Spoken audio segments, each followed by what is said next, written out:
Tak ahoj, volám sa Michal Horečný, mám 25, žijem v Žiline a jazdím na skateboarde. Brančíková, viem, ktorý to je. Tam môže dať soka je Brančíková. Jazdiť na skate som začal asi pred 12 rokmi. Brácho mal prvý skate, jazdil na ňom a jak ma to chytilo. Odvtedy si pojazdívam. Sobota, nedeľa. Zásadná otázka, kto to je? Čo ho videli, pravili, že to je vec. Takže ku skateboardingu patrí aj veľa cestovania. Vďaka tomu som sa dostal na celkom zaujímavé miesta. Precestoval skoro pol Európy. Španielsko, Taliansko, Čechy, čo tam ešte bolo, do Grécka sme sa dostali, ale je toho veľa. Každú nedeľu prichádza z mesta Drážďany, to je hlboké východné Nemecko. Jazdím za Ahoj Titoity Skateboards, táto značka je na trhu už 3 roky. Mali sme už okolo 10 modelov skateov, popri tom sa vyrábajú aj kolieska, nejaké oblečenie a po novom sa vyrobili vlastne aj čapice. Ty poď sem rýchlo. Pom pom.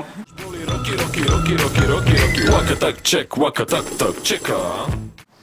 Takže k sponzorom človek musí hlavne jazdiť, musí ho to baviť a venovať sa tomu nejaký čas, nejde to hneď, ide to už po nejakej dobe a hlavne si myslím, že netreba to nejako siliť, ono to príde samo, keď to človeka baví, tak to príde a potom je to tak. To je celkom adrenalinový šport a vzniká pri ňom dosť veľa zranení, čo sa týka zlomenín, vyvrtnutých členkov, orazenín, takéto veci. Mne osobne párkrát som si zlomil nejaké kosti na ruke.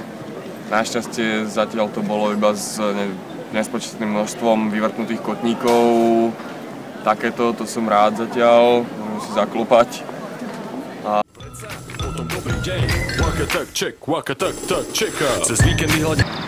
V poslednej dobe sa na Slovensku začalo stavať strašne veľa skateparkov a tým pádom sa začalo robiť aj dosť veľa súťaží. Na tieto súťaže chodím, ale hlavne kvôli ľuďom, ktorých nevidím, kvôli kamarátom, že si môžeme spolu zajazdiť. To je ten starý pán, na niekoho sa mi podobá, nikoho nepotrebuje, robí sám. Po 10 rokoch sa nám podarilo v Žiline vybaviť úplne nový skatepark od firmy Mystic. Je celodrevený, nachádza sa na vodnom diele, je voľne prístupný úplne všetkým, dá sa tam jazdiť na korčuliach, bicykloch, hlavne skateboardy. Je to voľne v prírode. Je tu niekto, kto to je, prečo do nemoty opakuje. Žilinská architektúra neumožňuje jazdu na skateboarde po meste, že by sa dalo nejak takto jazdiť a tým pádom vlastne aj moc není problémov s policajtami, pretože nikto nejazdí, ale väčšinou, keď už niekto takto ide si zajazdiť, tak si myslím, že odchádza bez pokút, na pokuty sa to zatiaľ nerieši.